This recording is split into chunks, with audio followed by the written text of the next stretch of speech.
खुशियाँ पाते हैं। सुनते ही जिनका नाम असुर और खल घबराते। जय श्रीमन्नारायण। आप लोगों से आग्रह है कि हमारे बीच कथा वाचक व्यास जी श्री सत्या जी महाराज पधार रहे हैं। आप लोग खड़े होकर के उनके स्वागत में खड़े हो जाइए। प्रेम से बोलिए जय माता दी, जय माता दी, जय माता दी। राधे राधे, राधे राधे।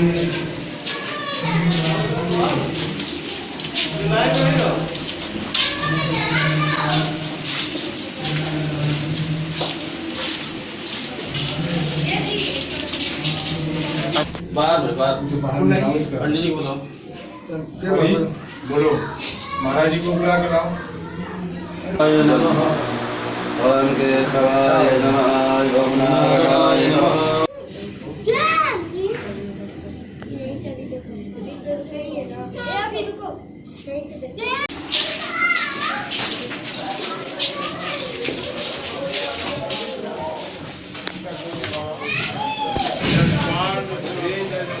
जो भी श्रोतागण है कृपया अपना स्थान सुनिश्चित कर ले, क्योंकि महाराज जी का आगमन मंडप में हो चुका है। वो अपने स्थान पर विराजमान होने जा रहे हैं। अब से चंद सेकंडों में देवी भागवत कथा वाचन, चंद सेकंडों में महाराज जी अपना कथा वचन शुरू करने जा रहे हैं।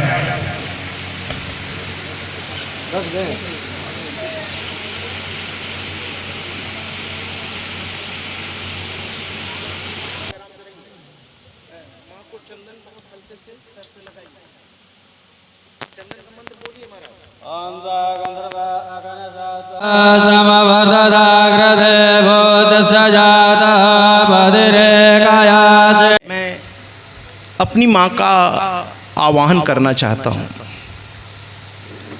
मेरी माँ जो जगदम्बा है, अरे भैया मैं उसकी गाथा लेकर आपके सामने आया हूँ जो ब्रह्मा विष्णु महेश की भी माता है।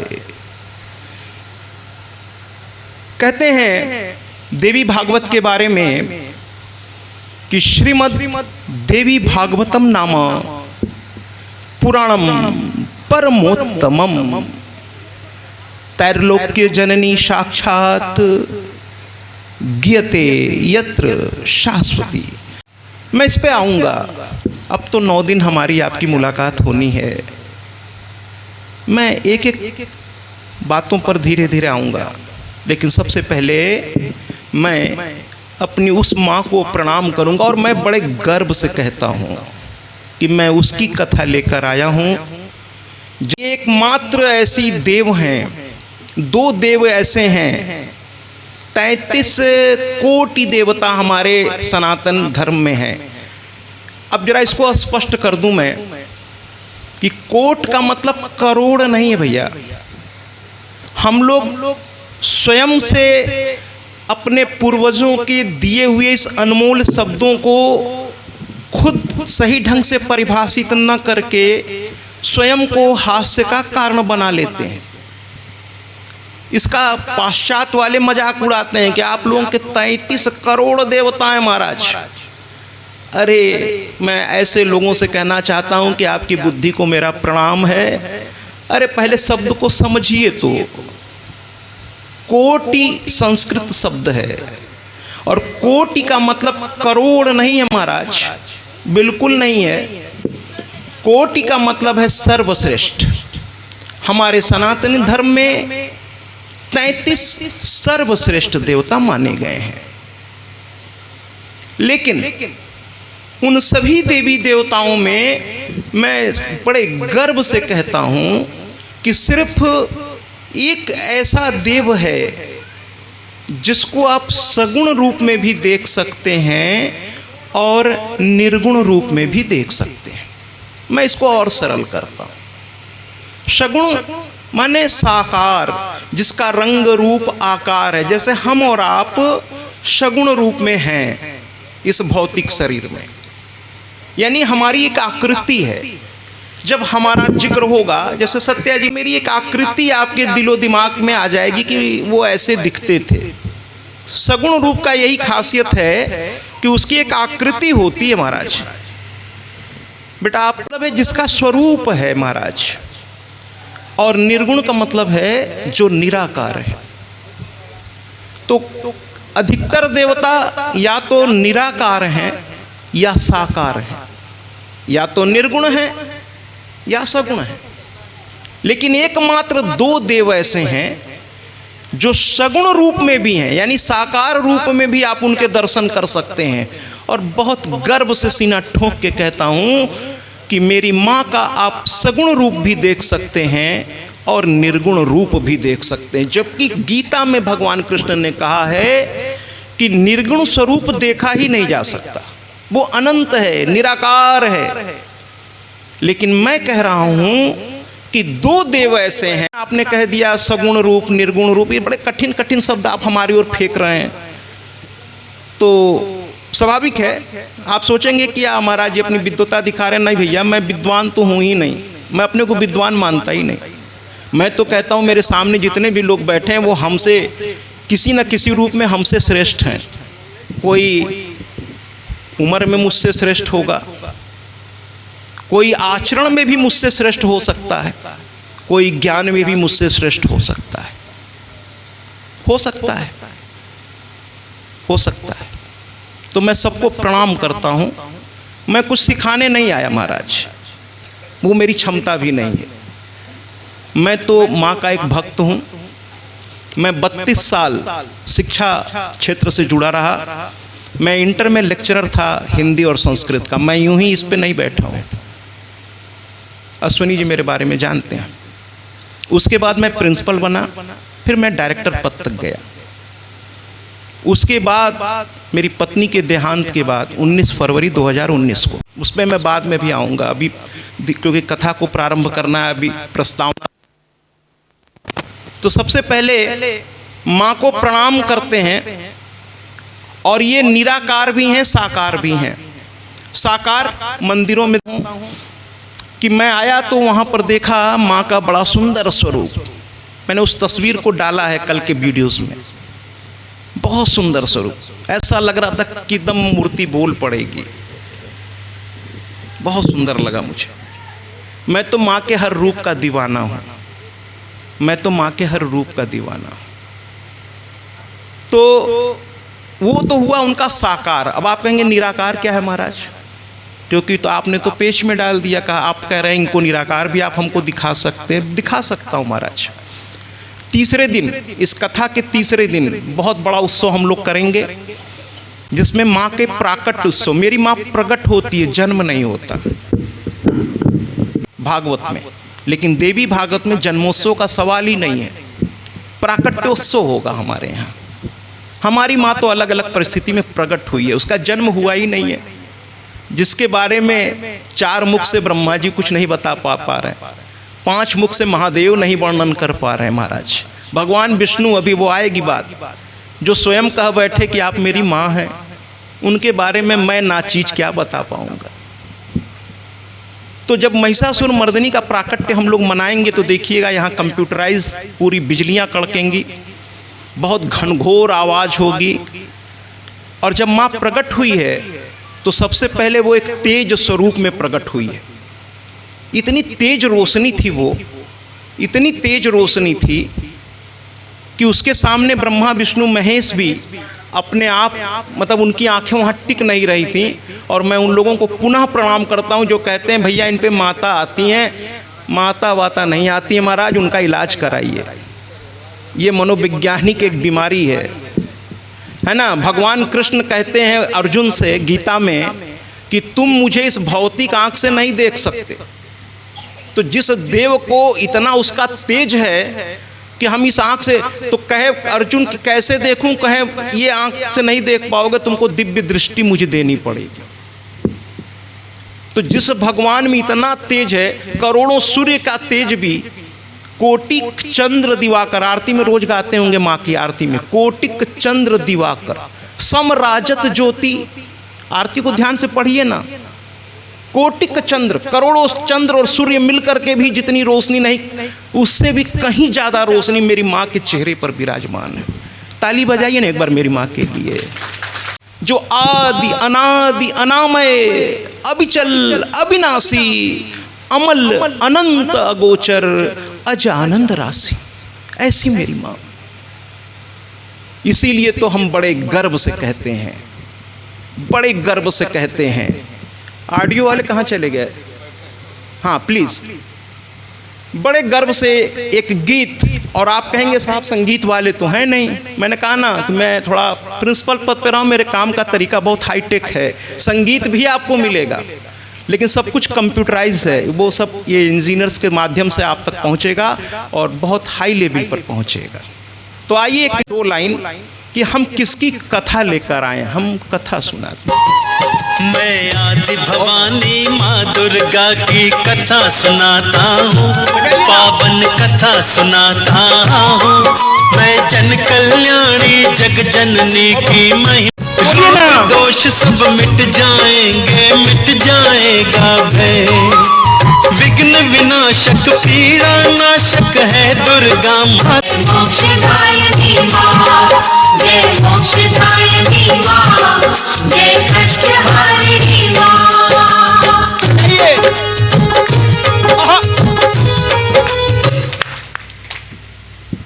तो ऐसी माँ को मेरा प्रणाम, जिसका साकार रूप भी है निराकार रूप भी है। उस आदि शक्ति जगत जननी को मेरा प्रणाम। साथ ही साथ महालक्ष्मी, महासरस्वती, महाकाली को मेरा प्रणाम। श्री माँ श्री हरि को मेरा प्रणाम। श्री गौरा महादेव को मेरा प्रणाम। कृपया बात नहीं करेंगे मंच के आसपास। श्री माँ सरस्वती और परम पितामह ब्रह्मा को मेरा प्रणाम। मैं यहाँ पर एक बात स्पष्ट, सरस्वती के बारे में एक लोगों ने भ्रम फैला रखा है और वो भ्रम आपने नहीं फैलाया है, वो हम जैसे व्यासों ने ही फैलाया है ना। मैंने कहा ना मेरी कथा थोड़ी अलग शैली में है। जहाँ जहाँ मैंने अब तक कथाएं भारतवर्ष में की हैं, यूट्यूब पे करीब 1150 घंटे की कथा पड़ी हुई है महाराज। देखिएगा आधे आधे घंटे के छोटे, और फिर आपके दुश्मन हो जाएंगे लोग, क्योंकि जिनकी मतलब इस मंच से वो शब्द मैं कह नहीं पाऊंगा जो वो फ़ोन पे कहते हैं कि जिनकी वो चल रही है उसको तो आप बंद करा देंगे, क्योंकि आप आम जनता को वो बता रहे हैं जो वास्तव में सत्य है। जैसे अगरबत्ती के बारे में मैं जब भी कहता हूँ मुझे बहुत सारे फ़ोन आने लगते हैं, कह रहे भैया मल्टीनेशनल कंपनी है, इसके बारे में आप ऐसा क्यों कहते हैं। मैं अगरबत्ती जलाने को मना करता हूँ, मैं उस पर भी आऊँगा। मेरी व्यक्तिगत कोई दुश्मनी नहीं है, मैं किसी अगरबत्ती कंपनी के मालिक को जानता नहीं, मुझसे किसी से कोई लेना देना नहीं। लेकिन आरती की जो लाइन है मैं उसी लाइन से उसको प्रमाणित कर देता हूँ कि आरती में कहाँ लिखा है अगरबत्ती। हम लोग आरती रोज गाते हैं महाराज, बस हम लोग गाते भर हैं, उसको समझ तो लीजिए महाराज, गाइए नहीं समझिए। आरती में क्या कहते हैं? धूप दीप नैवेद्य आरती। अगरबत्ती इसमें कहाँ है महाराज? अब अगरबत्ती क्यों नहीं है?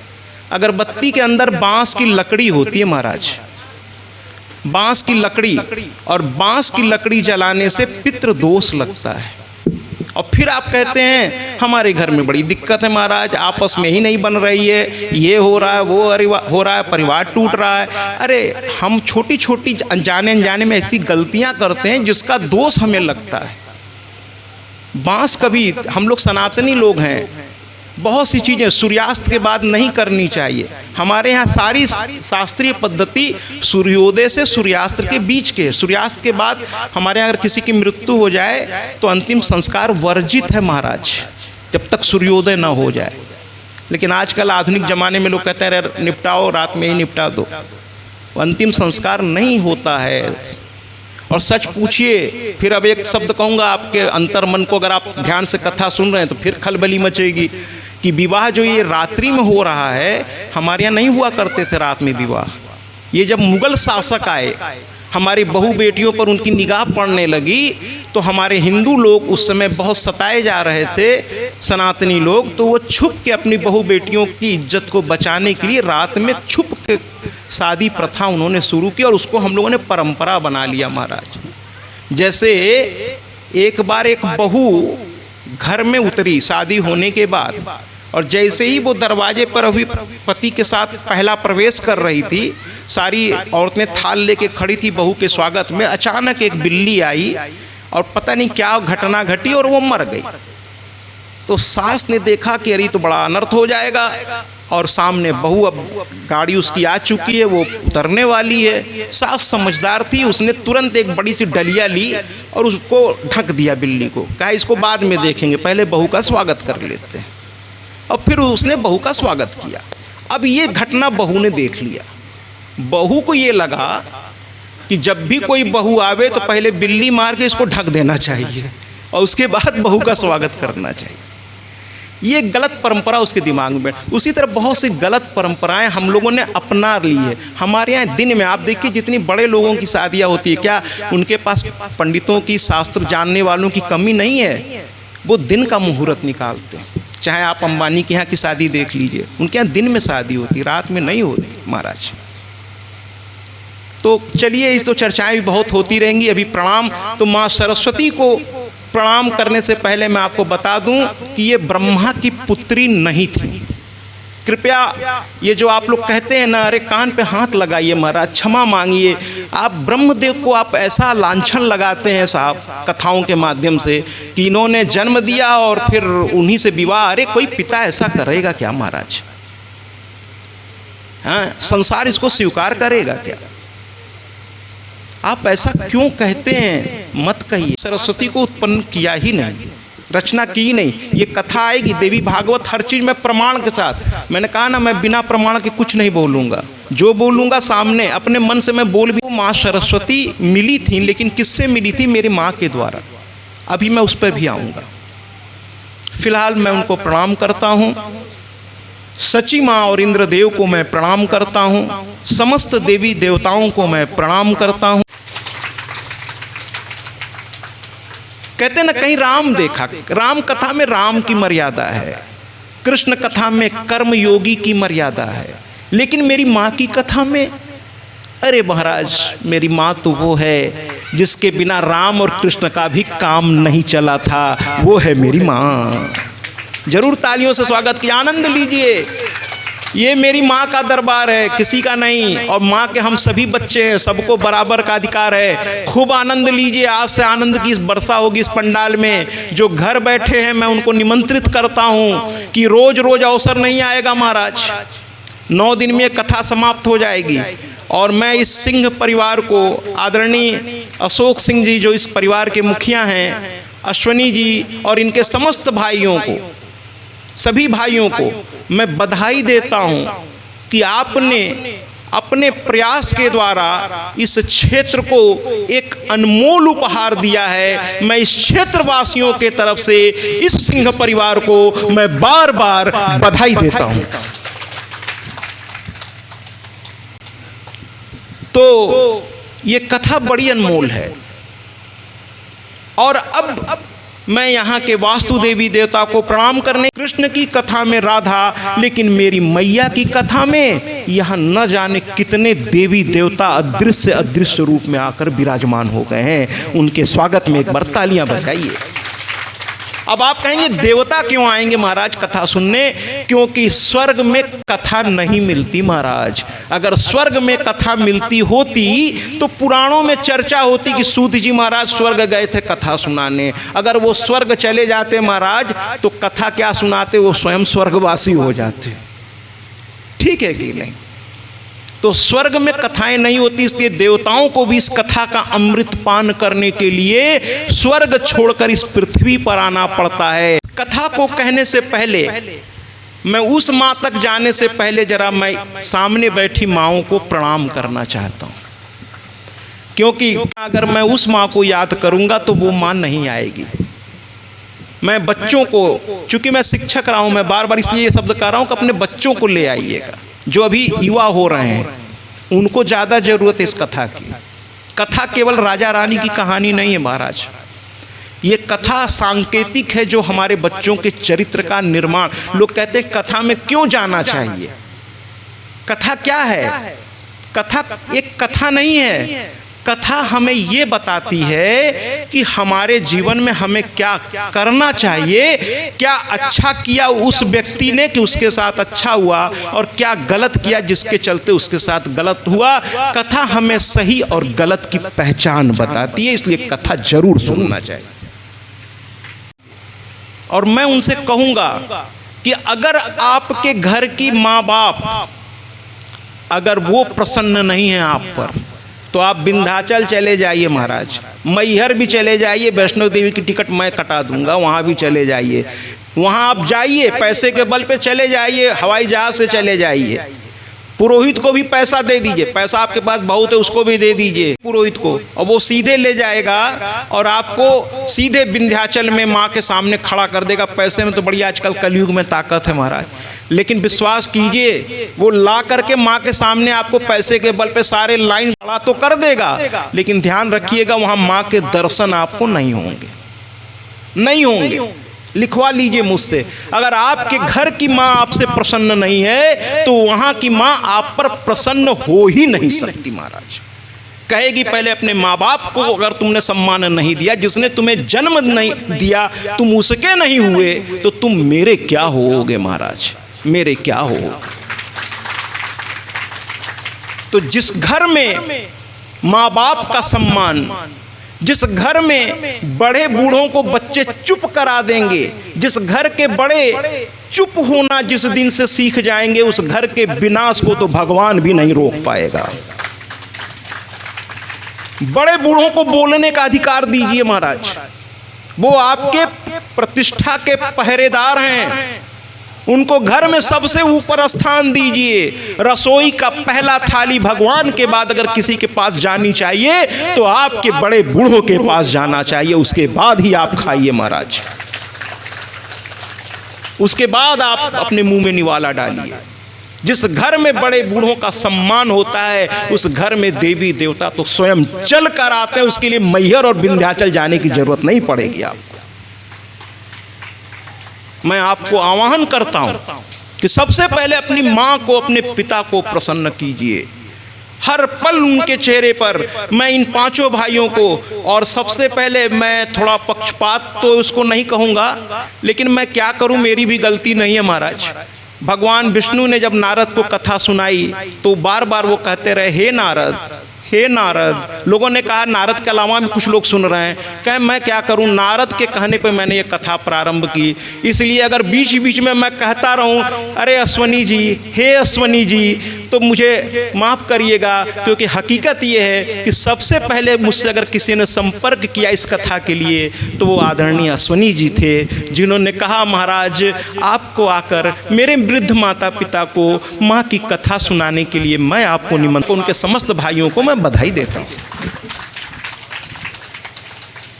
पूरा परिवार मेरी सेवा में लगा है, मैं इनके सेवा भाव को भी प्रणाम करता हूँ। बहुत अच्छा परिवार है, बहुत प्यारे लोग हैं, और आप सभी मुझे बहुत अच्छे लगे। आप सबको भी मैं बार बार प्रणाम करता हूँ, प्रणाम करता हूँ। सबको प्रणाम करने के बाद मैं इस माँ की ओर पुनः आता हूँ। अरे माँ का ऋण तो भगवान भी नहीं उतार सके महाराज, हम आप क्या उतारेंगे। जब जब भगवान का अवतार हुआ है, चाहे वो कृष्णा अवतार हुआ हो, चाहे रामा अवतार हुआ हो, भगवान ने अपने पिता को दर्शन नहीं दिया। सबसे पहले इस पृथ्वी पर आने से पहले सबसे पहले भगवान ने अगर किसी को दर्शन दिया तो अपनी माँ को दिया है। जरा भगवान से सीखिए ना, यही तो मुश्किल है। भगवान को हम सभी मानते हैं लेकिन भगवान की नहीं मानते हैं। जरा समझिएगा मैंने क्या कहा। भगवान को हम सभी मानते हैं कि भगवान है, लेकिन भगवान जो कहता है उसको नहीं मानते हैं। भगवान अपने आचरण से बताते हैं कि क्या आपको करना चाहिए। भगवान अपनी माँ के सामने भय प्रगट कृपाला, रामचरितमानस, जबकि मेरा वो विषय नहीं है, मेरा विषय है देवी भागवत। भय प्रगट कृपाला दीन दयाला। अब अच्छा, जब भगवान का जन्म नहीं हुआ था, रामचरितमानस थोड़ा, और ये ग्रामीण परिवेश है यहाँ रामचरितमानस तो बहुत पढ़ा जाता होगा, मानस पाठ बहुत होता होगा, लेकिन जरा आप उसकी गहराई को समझिए कि जब पृथ्वी पर हाहाकार मच गया रावण की वजह से, जनता त्राही कर उठी, तो बाबा तुलसी जैसा विद्वान उस समय क्या लिखता है कि विप्रधेनु सुर संत हित लिन्ह मनुज अवतार। वहां पर उन्होंने 4 लोगों के हित की बात की है बाबा तुलसी ने, विप्र, धेनु, सुर, संत। मैंने भगवान 4 लोगों के हित के लिए इस पृथ्वी पर अवतार लिए महाराज। विप्र माने ब्राह्मण। अच्छा, यहाँ विप्र का मतलब केवल ब्राह्मण नहीं है महाराज, ये फिर मैं कहूँगा कि लोग इसको गलत तरह से परिभाषित करते हैं। विप्र माने ब्राह्मण, ना ना ना ना, विप्र माने, जबकि मैं भी ब्राह्मण हूँ लेकिन मैं जातिवादी नहीं हूँ महाराज, मैं व्यक्तिवादी हूँ। व्यक्ति अगर श्रेष्ठ है तो वो मेरे लिए सर्वश्रेष्ठ है। जाति से मैं व्यक्ति को नहीं तौलता, उसके आचरण से उसको मैं तौलता हूँ महाराज। तो कहते हैं कि विप्र माने विद्वान, वो आप में से कोई भी हो सकता है, जिसको सही और गलत की पहचान है वही विप्र है महाराज। जो मर्यादित जीवन जीता है वही विप्र है महाराज। समझ रहे हैं आप? तो विप्र, धेनु, धेनु माने गाय।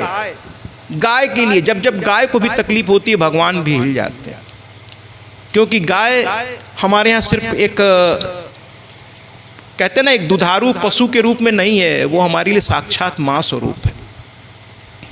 तो विप्र, धेनु, सुर, सुर माने देवता और संत माने संत समाज, इनके हित के लिए भगवान आए, ऐसा बाबा तुलसी ने तब लिखा जब भगवान अभी प्रकट होने वाले थे। लेकिन जैसे ही भगवान प्रकट हुए तो बाबा तुलसी का कलम वहां रुक गया। क्यों नहीं लिख दिया वहां कि आज भय प्रकट कृपाला दीन दयाला विप्रधेनु सुर संत? लिखा क्या? नहीं लिखा, नहीं लिख पाए बाबा तुलसी। क्यों? क्योंकि भगवान किसी को दर्शन नहीं दिए, न विप्र को दिए, न धेनु को दिए, न सुर को दिए, न संत को दिए। दर्शन किसको दिए? अपनी मां को। बाबा तुलसी लिखने पर मजबूर हो गए महाराज। आपको इससे पता नहीं चलता कि मां का महत्व कितना है। हम सबकी मां जो है, हम भी तो किसी मां की औलाद हैं। मैं अपनी मां को प्रणाम करता हूं महाराज, प्रणाम करता हूं जो इस संसार में अब नहीं है, प्रणाम करता हूं। ये उसका ही संस्कार है कि आज मुझे इस व्यासपीठ पर बैठने का अगर सौभाग्य मिला है तो ये मेरे माता पिता का संस्कार है, मेरा कुछ नहीं। ये उसका आशीर्वाद है। भगवान भी अपनी मां को प्रणाम करने लगे।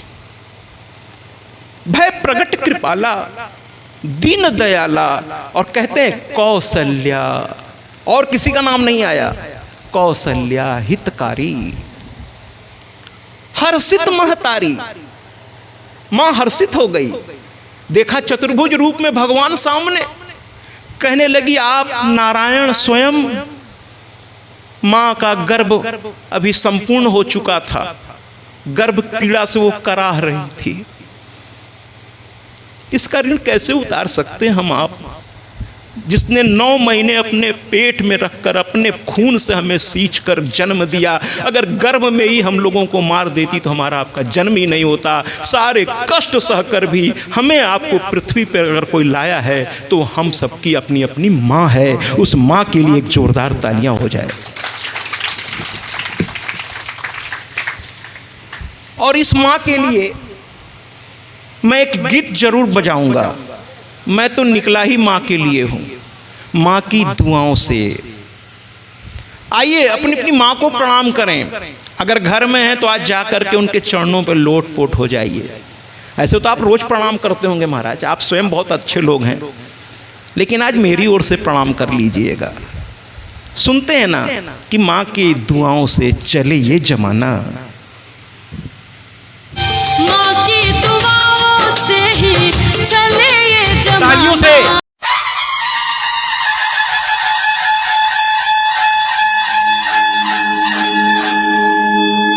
सर्वमंगल मांगल्ये शिवे सर्वार्थ साधिके शरण्ये त्र्यंबके गौरी नारायणी नमोस्तुते।